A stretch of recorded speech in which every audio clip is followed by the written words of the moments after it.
rated Oscars in history. So do you think the political smack talk from celebrities had anything to do with that? No. Plus, a reporter joins us with an exclusive new report on the Russian investigation and what the FBI has been hiding. Plus, we're going to examine the rush to take guns from people deemed a threat or unfit. Dan Bongino debates a Democrat on whether this is the first step on a very slippery slope. Also, nervous Republicans warn President Trump not to start a trade war with tariffs. But he has an even bigger warning if other countries don't stop cheating. And Dolly Parton, you are not going to want to miss this, with some advice for star celebrities, athletes who insist on getting political.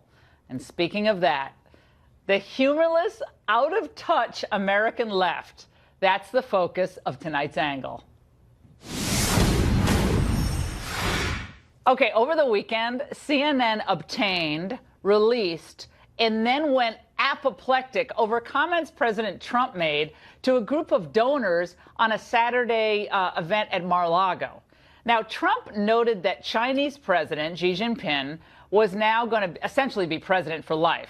And Trump added, "I think it's great. Maybe we'll want to give that a shot someday." China's great, and Xi is a great gentleman. He's now president for life. President for life. No, he's great. Hey, look, he was able to do that. I think it's great. Maybe we'll have to give that a shot someday. I can't do Trump as good as Trump can do Trump. Well, look, it is obvious from the audio that this was something called, in English, a joke. It's obvious to everyone except America's resistance media, which has all but lost touch with reality. This kind of consolidation of power is not just un-American. It's impractical. It's counterproductive. And we ought not to hold it up. Donald Trump is praising a man's consolidation of power that has been compared repeatedly to Mao's. Yeah, all he knows is, is it good for me and my image? Is it good for, Does it feel good to say right now? Does it feel good to say it right now? Yeah, I know it's even more visceral and stupid. Kind of there are strains of authoritarianism going on here in the homeland. That is something that the people in the room, I think, probably were laughing nervously at. I don't know. I wasn't there. Totally. Well, no morning jokesters there. CNN's Chris Cillizza saw something even more sinister. Under the headline, "This may be the scariest thing Donald Trump has said as president," he wrote, "Trump has demonstrated his governing theory is largely centered on taking as much as you can until someone stops you. That worldview is what makes Trump thought on Xi all the more chilling." Well, it was no more chilling than what he said on Saturday night at the Gridiron Dinner, which is a fun comedic event for the D.C. and business power players. Again, this is humor. The president jokingly referenced possible talks with North Korean dictator Kim Jong-un, saying, "As far as the risk of dealing with the madman is concerned, that's not his problem. That's his problem, not mine." In other words, Trump's the madman, trying to make fun of himself. So you know why the left is so agitated by these jokes? Because the president is besting them at their own game. And in the process, he's kind of endearing himself to the public. I have a question. Why should the left be the only group allowed to engage in a little sarcasm, a little comedy, a little self-deprecating humor? The left does not mind at all dishing it out. But the moment the president or any conservative ribs them, or even themselves for that matter, self-deprecating, there's immediate blowback. What am I talking about here? Movie stars, sports celebrities, television actors, they shoot their mouths off on politics and public affairs all the time. It's like reflexive. They can't help themselves. And we're supposed to react as if Plato himself had come back to opine on contemporary issues. Like, "Oh, thank you for your commentary. It's so well informed." Look, everybody has the right to speak his or her mind, of course. And they're welcome to come on this show anytime. But just because you are a celebrity or get paid millions of dollars to play a game doesn't mean you get a free pass to offer illogical arguments, avoiding substance, and just engage in drive-by media attacks. And you don't get to do that with impunity. And if you do that, you shouldn't be taken seriously. In case you hadn't heard, I wrote a best-selling book 15 years ago called Shut Up and Sing. I went after leftists such as Barbra Streisand, the Dixie Chicks, love their music, Michael Stipe, love his music, and a bunch of other celebrities who love to opine on politics. I routinely call out these elites who feel like their celebrity in one arena gives them political authority and heightened credibility to speak on all these complex issues of the day. Last week, we at the Ingraham angle caught Barbra Streisand in a little bitty lie. She claimed to Variety that the presidential election was rigged and that she had spoken to, quote, senators from Wisconsin and Michigan, close quote. Well, no one bothered to call up the 4 senators from those 2 states, but our producers did. We called both the Wisconsin senators, who told us they did not speak to Barbra Streisand and certainly said nothing about election fraud. Oops. Now, even former NBA star Kobe Bryant, a phenomenal basketball player for the Lakers, somehow won an Academy Award at the Me Too Oscars for a small animated film he made about basketball. Well, that's kind of fun. Well, there is now an online petition with over 16,000 signatures and counting to rescind Bryant's Oscar owing to, I guess, a rape accusation in 2003 but by a 19-year-old woman. They ultimately didn't bring the charges. He settled the civil case with her. The accuser refused to testify before they went to trial, and so eventually he did away with the suit by, I guess, settling the civil claim. But Kobe's was just one of the many awkward Oscar moments that were kind of far from funny and even repellent to the American public.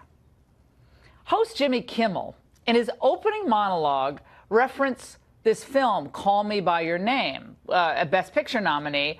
And the film was about a 24-year-old man who has intimate relations with a 17-year-old boy. We don't make films like Call Me By Your Name for money. We make them to upset Mike Pence. Okay, well, actually, you might not thrill the American people either, who saw few of the art house films celebrated at this tedious Tinseltown love fest last night. Jimmy Kimmel's Oscars fell to a 9-year viewership low last year in 2017. But this year, I've got to say, Jimmy, you outdid yourself. He presided over the lowest rated Oscars ever. I say nothing says happy 90th Oscar like a 20% drop in your lousy ratings from last year. 3 cheers. But let's face it, these people are fanatics, so they don't care. Dreams are the foundation of America. And to all the dreamers out there, we stand with you. Marginalized people deserve to feel like they belong. Representation matters. Who are more marginalized, by the way, in Hollywood than conservatives? How about Christian conservatives? Is there anyone more marginalized than someone who actually voted for Trump and works in a major film? Come on, these people are just complete phonies. Hollywood, sports figures, all these people have one job. And this is why they get paid a lot of money. And good on them if they do get paid a lot of money, they're good at it. They entertain us. But instead, as we saw last night, they give us like bizarre political lines or storylines or characters that most Americans can't really relate to. And then, meanwhile, Hollywood ends up attacking a lot of the values and ideas that millions upon millions of Americans hold dear. And then when they're criticized, they cry like infants being weaned, which makes sense since many of the celebrities are used to feeding off their sycophantic staff and media enablers. They're not used to criticism. Perish the thought. All of this is a big turnoff, though, to the audience. And they have a lot of options to choose from these days, don't they? And if you want to know why these celebrities are so nasty to the president and so upset when he or any conservative dares to crack a joke, well, I have an answer. For all their vitriol and all their bile directed at conservatives and the president, you know what he keeps doing? Put it in a language that everybody understands here. He keeps putting points on the board for America, the American worker. And our audience is growing, while the Oscars audience is tanking. Now that's what I call funny. And that's The Angle. Joining us now for reaction in West Palm Beach, Florida, is best-selling author Ann Coulter, and in New York, Kathy Aru, who is publisher of Catalina magazine. It is great to have two smart women on this show. All right, Kathy, have at The Angle, have at me. I'm sure you disagree with some of the things I said. No, not a word. Not a word. Oh, I love you anyway. You're awesome. Okay, but it wasn't a love fest. You said it's usually a love fest.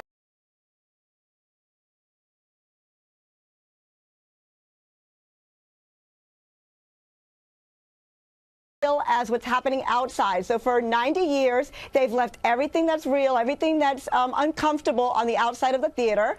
And this year they brought it in. And if a little bit of America was uncomfortable, so be it. That's the way movements start. That's the way they continue. And that's how things change. I consider it progress and good for Hollywood. They got real. It's the all-time low in viewership for the Oscars. Award shows are low. Do we watch films and the Oscars for them to opine on politics? I mean, I'm not saying some of the really smart people out there, but I think most people just want to release from the nasty left-right, which, look, I'm sure we're part of it, but I think people want entertainment to escape some of it at least. And I think when these actors and celebrities just marinate themselves in politics, I mean, you can watch us. You can watch other networks for that. And I know you were glued to your television set last night. I have to say, I didn't watch 1 millisecond of the Oscars. I had a kid with the flu and went to bed early, but go ahead. Fantastic. We have the perfect panel to discuss the Oscars because I didn't even know they were on and didn't watch them. However, I did have a friend from the industry calling in like every half an hour to give me the political updates. And I did look up a few videos later. So I do, I am an expert now. And one thing that was funny about it is, I mean, this was supposed to be the big Me Too Oscars, but it very quickly went off the rails. And, all these women who've been raped and pawed and had their careers destroyed, like Mira Sorvino. I mean, she's a real hero who should have been celebrated. No, that was pushed aside so we can talk about transgenders and illegals and immigrants. And intersectionality. We got intersectionality in there. And as for your opening statement, no, you're giving most celebrities, I think, really fantastic advice, and they can take it from people like us. I had an actor sort of making fun of me once, very famous actor whom I won't name, and sneering at me because people come up to me on the street and say mean things to me. And I said, yeah, everybody says nice things to you. They're talking about your character. At least when people love me, it's really me they love. But you and I, and I guess all three of us, I'm sorry, I don't know you, Kathy, but you're in politics. If you're in politics, you're going to have half the country hate you. There's nothing you can do about it. But if you're a skier, like someone I used to love, Lindsey Vonn, haha, I was so happy when she lost, or, these actors and actresses, you can have the whole world love you. Wouldn't that be great? Yes, but why do you bother leaping out and taking a political position, ticking off half of the country? But it's admirable. They're choosing to do so, which is admirable. They're no longer just giving, like I said, the lip service. We can't criticize them anymore for just hiding behind their characters. They're showing we are intelligent. We're not just these bimbos we play. We're not these characters we play. We are intelligent women. We could be cinematographers. We could be directors. Look at all these roles. Look at what we can do. And they had the women stand up, and they did explain each role that women played behind the cameras that, I mean, most Americans aren't aware of. I think we're just aware of yeah. Kathy, do you think most Americans care about the gender or the race or the ethnicity of the cinematographer? Don't they just care about whoever makes it and whoever's great at it? That's awesome. The beauty of it. Aren't we supposed to not care about gender? And I'm really confused because I thought we were supposed to get away from gender, race, and sexual. Everyone's the same. Now everybody's not the same. No, and we have to bean count in every profession. And heaven forbid you're a white male and you're a cinematographer because you must have totally screwed someone over to get your job. I'm sorry to be harsh there, but I think if you're a white male in Hollywood, you probably have a target on your back, given the atmosphere out there, which I think sometimes doesn't give due process to people. Poor Ryan Seacrest. I mean, I don't even know Ryan Seacrest, but he was like the persona non grata last night after he was cleared, as far as I can tell, of any wrongdoing in any case. But now nobody will go up to him like he's a leper. Like, what's that all about? But that's how movements start. I mean, the other Oscars were so 89 Oscars ago. I mean, this is the 90th. This is a new time. The next 90 years, we are going to care more about genders. We are going to care about these things. That's the whole point. This is a turning point. Wait a second. So we have to care. They're telling us we have to care. We have to care. Okay, well, Gary, hold on one second, guys. I want to play one soundbite that's really, I think, really positive. Gary Oldham, who won for, of course, The Darkest Hour, playing Churchill. This is what he said when he won the award. I owe this and so much more to so many. I've lived in America for the longest time, and I am deeply grateful to her for the loves and the friendships I have made and the many wonderful gifts it has given me. My home, my livelihood, my family, and now Oscar. And he was, Drudge had this big thing up all day that he was trashed on social media. I mean, look, social media, but he was trashed because, I guess, of, again, past allegations against him, where you see all these people sitting in the audience last night who knew Harvey Weinstein was an abuser, who knew he had been accused of rape, and they're sitting there and like, oh, because they have a ribbon on or because they gave a speech, suddenly the 2 to 3 decades that Harvey Weinstein was destroying people's lives is all somehow washed away. No, I don't want to move on from this point that this is the year of Me Too. I mean, a lot of very important people. And some were heroes like Brad Pitt, who stood up to Weinstein on behalf of Gwyneth Paltrow. And again, Mira Sorvino had her career destroyed. It's very strange that they just go off into all the politically correct stuff. I thought that was a lovely acceptance speech, and I'd like to contrast it with Guillermo del Toro's, who talked about how we have to have a borderless world, and I'm from Mexico, but there is no border.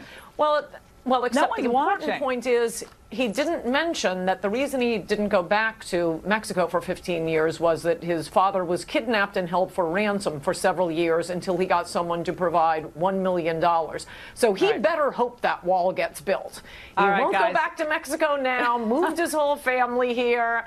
Maybe truth in advertising. And I just want to say quickly about what Catherine said. They are not showing their intelligence. They are showing they are bimbos. All right. Both of you are smart women, very accomplished in your own right, and we really appreciate your joining us tonight.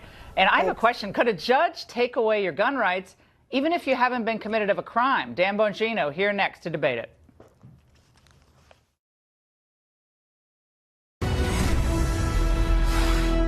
At least 24 states are considering laws that would allow courts to temporarily take guns from people deemed mentally unfit. Well, 5 states already have these so-called red flag laws. Here's a red flag. Are these laws, are they unconstitutional? Well, let's debate some of the questionable aspects of red flag laws with Democratic strategist and radio host Chris Hahn and former Secret Service agent and NRA television contributor Dan Bongino. All right, gentlemen, let's look at the constitutionality of all this. It sounds good to have these red flags. Like when you hear red flag, you hear Nicholas Cruz. He was an individual who should never have been allowed to buy a gun. He came to school with bullets in his backpack. He was making threats against individuals, but nevertheless, he slipped through the cracks and can buy these guns. Dan, what's wrong with a so-called red flag law or initiative? Well, Laura, I'm glad you said that. First, let's just say every reasonable person, me included, agrees that anyone who's a danger to themselves or others, a lot of these laws are already in place, by the way, should be nowhere near a firearm. Where would he get it? Also, you're already a prohibited possessor if you've been mentally adjudicated to be unfit or if you've been committed involuntarily. The problem here is, what do you do, Laura, with a guy who has, say maybe obsessive compulsive disorder? Maybe he has some kind of an irrational phobia. Maybe he has a mood disorder and he's a little depressed. But an otherwise law-abiding citizen who's done nothing wrong, what do you do with that person? Are his constitutional rights now open for debate? And one last thing on this, Laura. Listen, I get it. There's a lot of emotion, as there should be, wrapped up in this horrific tragedy in Parkland.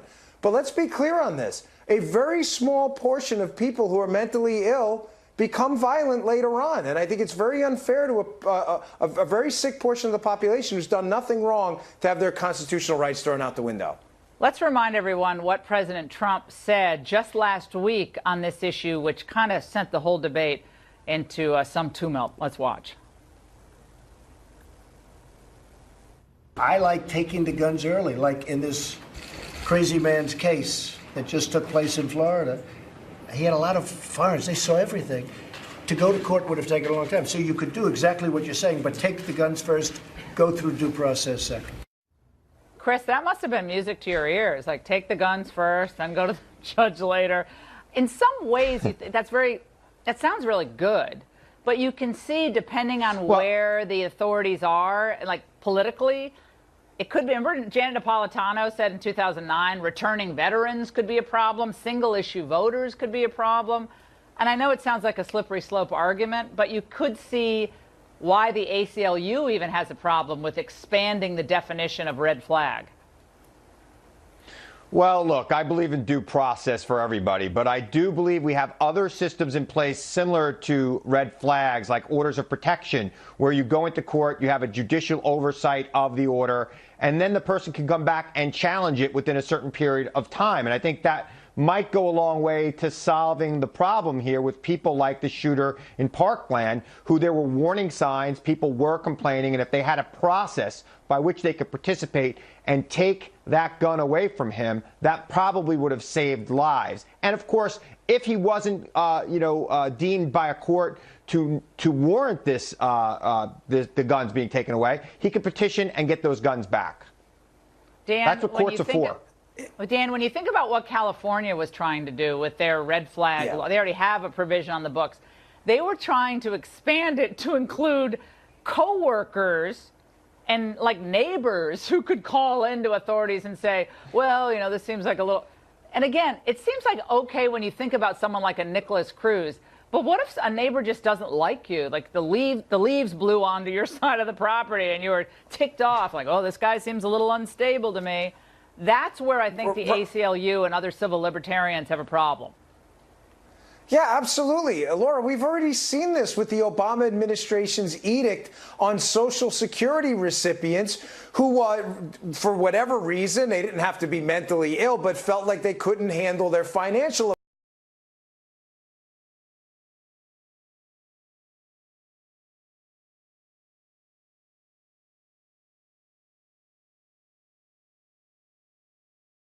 But one thing the Obama administration and the Clintons have taught us is the slippery slope is really slippery. It's really steep, and you always wind up falling down it. I mean, who thought they would spy on innocent Americans with metadata? Oh, that happened too, by the way. You have post-Obama stress disorder, my friend. Let me tell you something. There is a judicial review.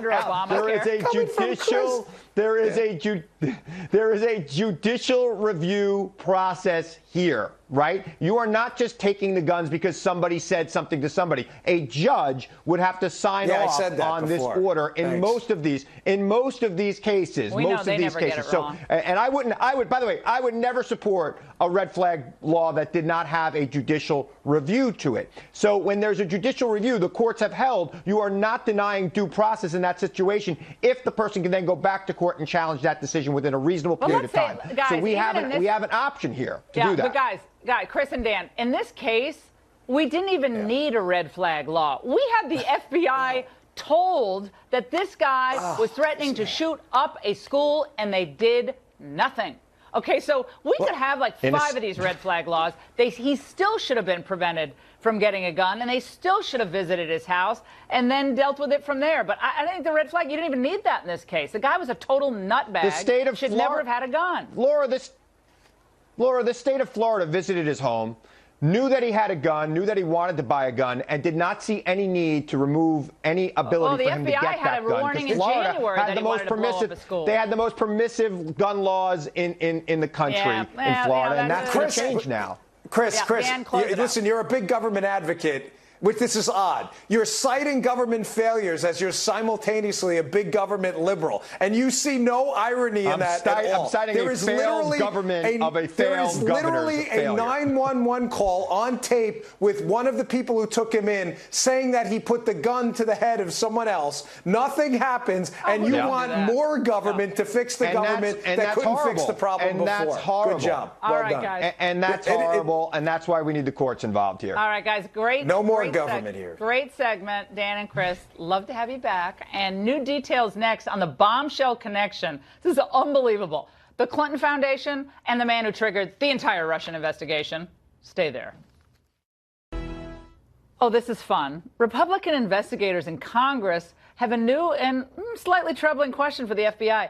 Now, why didn't the Bureau tell them that the guy who triggered the Russia investigation actually had a multi-million-dollar connection to the Clinton Foundation?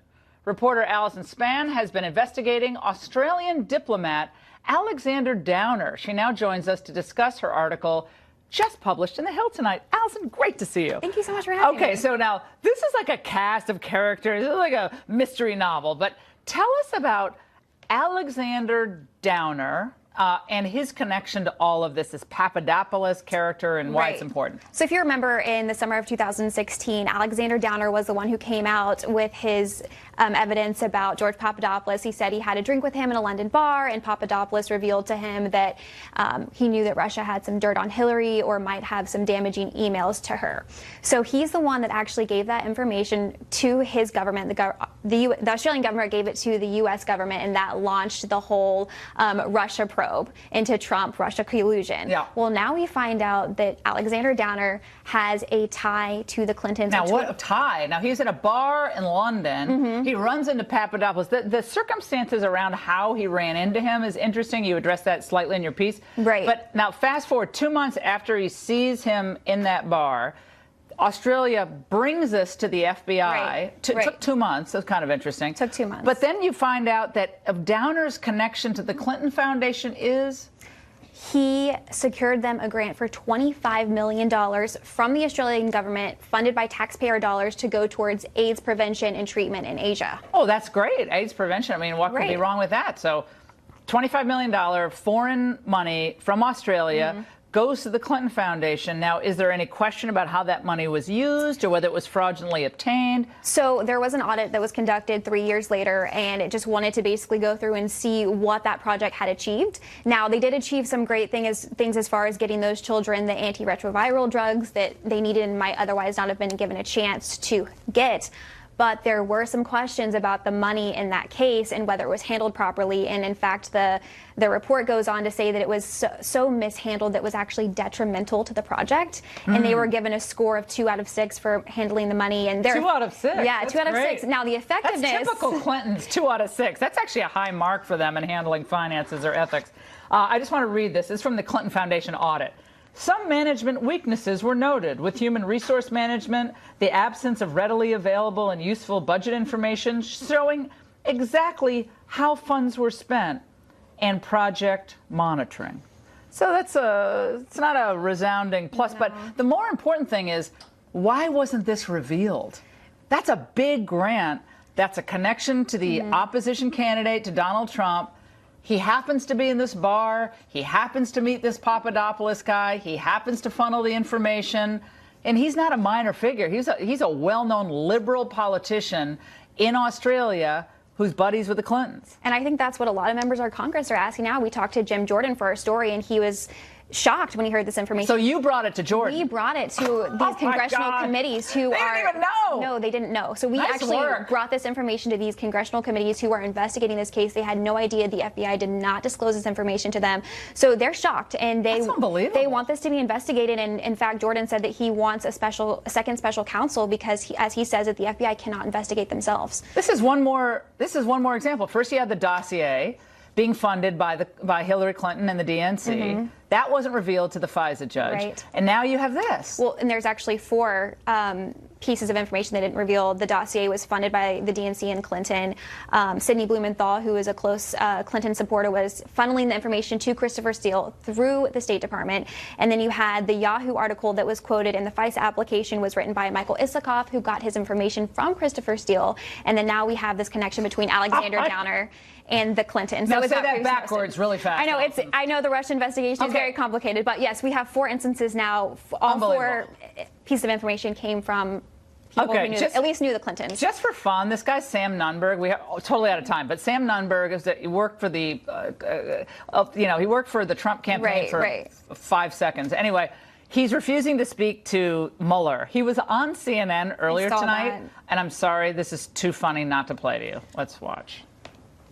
So, Sam, I have to ask you one other thing. Yes, ma'am. And it's an awkward question to ask, but, I've interviewed you before. You're sitting very close to me. Yes. We talked earlier about what people in the White House were saying about you. Yeah. Talking about whether you were drinking or on drugs or whatever they had happened today. Talking to you, I have smelled alcohol on your breath. Well, I have not had a drink. You haven't had a drink, so that's not... No.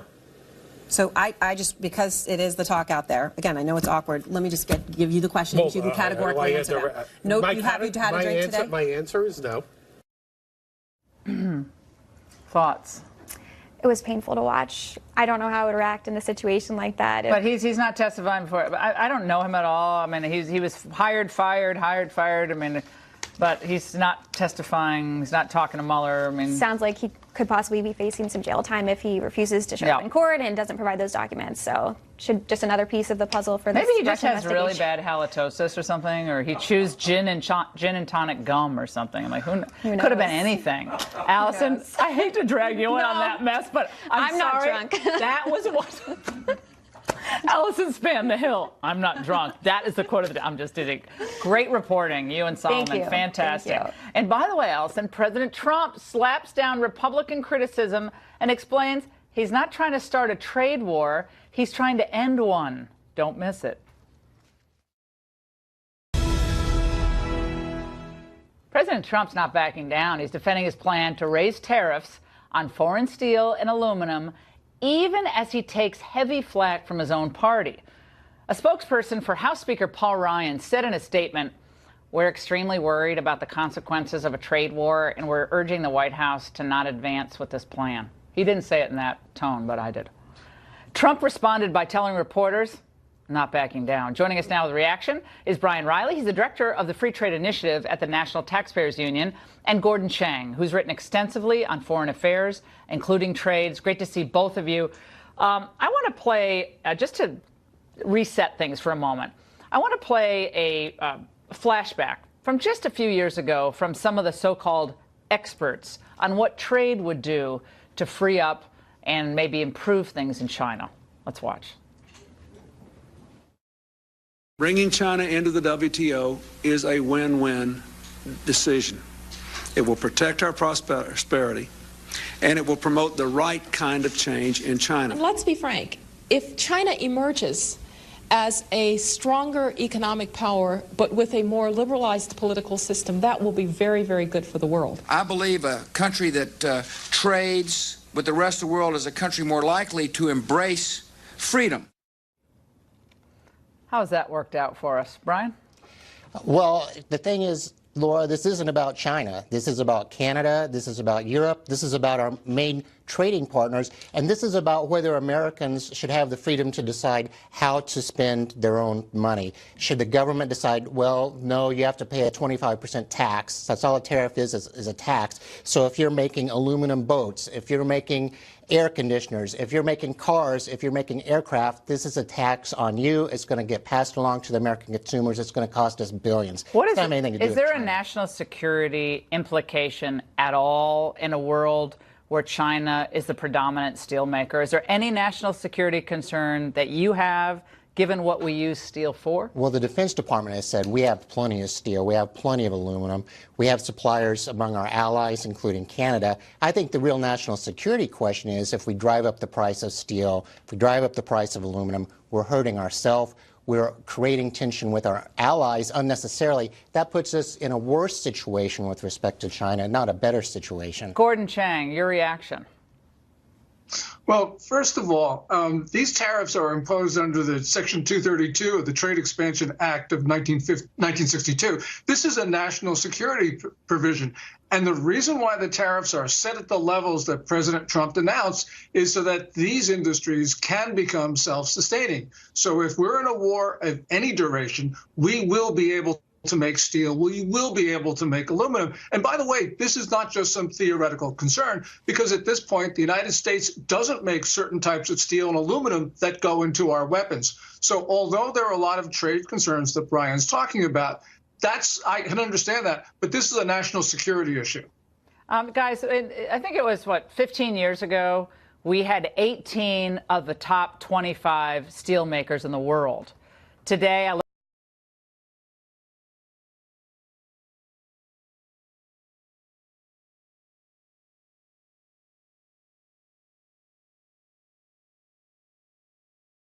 15% of steel.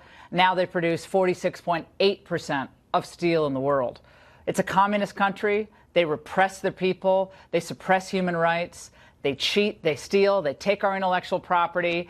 They really try and will, I think, effort domination not only of their hemisphere but of our hemisphere. And I think back on the experts, Brian, and what they've said about China in the years past, the same people we're supposed to listen to today. Here's some of the headlines in the last month. Foreign Affairs, the China reckoning, how Beijing defied American expectations. I believe we have the free, there they are. Washington Post, we got China wrong. Now what? The Economist, how the West got China wrong. All the experts. I think you're exactly right, Laura, but I don't think we want to be more like China as a result. You look around the world, the countries that are most prosperous are those that have the most economic freedom. We need more freedom, not less freedom. This is a backtrack on what President Trump has done to make us more competitive. All right, guys, great segment. And by the way, after the worst-rated Oscars, I know Brian and Gordon were watching them last night with the popcorn. Celebrities might want to take a cue from our next featured segment. By the way, I discussed how celebrities alienate audiences and lose fans by engaging in divisive politics. But every now and then, you come across a celebrity who really gets it. Country legend Dolly Parton discussed her hit song and film 9 to 5 on Nightline last week. And anchor David Wright could not resist trying to goad Dolly into talking politics. Didn't go so well. I'm not being political. I don't do politics. I'm not getting into any of that because I have a lot of fans out there and I don't want to offend anybody. And besides, I just don't get into that. And so if you are deciding you may want to ask me something more serious, don't, because I'm not going to answer. Fair warning. Okay. I'm not going to. I might still ask. Well, you can ask, but I might still tell you where to put it if I don't know where you got it. All right, Wright's having a good time, but he couldn't help himself. He tried to get her to compare President Trump, of course, to the sexist, egotistical, lying, hypocritical bigot boss in 9 to 5. Dolly was having none of it. We have a president of the United States who said those things on that bus. I'm not addressing that. I do not get into that. Of course, I have my opinion about everybody and everything. But I learned a long time ago, keep your damn mouth shut if you want to stay in show business. I'm not in politics. I'm an entertainer. And yet, you're also a role model. Yes, I am. That's why I don't talk about people. Dolly is the living embodiment of the shut up and sing dictum I have long preached since I wrote the book 15 years ago. That is how you maintain your celebrity with class and dignity, and you're much more unifying. Now, one hopes Dolly will be a role model, not only to our audience, but to her fellow celebrities. We'll be right back. You've never heard of Sam Nunberg is now telling the Associated Press that contrary to what he said 5 seconds ago, he will likely cooperate with a Mueller probe. This after going on TV all day long saying he was not going to appear before the grand jury. Well, I don't know what he had in his drink, but CNN, that performance was awesome. That's all the time we have tonight. Shannon Bream. Shannon, it's not even Friday and the dance party, and we're already talking about margaritas, gin and tonics, and giving interviews to CNN. We are stone cold sober here on Fox News at night, so expect no shenanigans.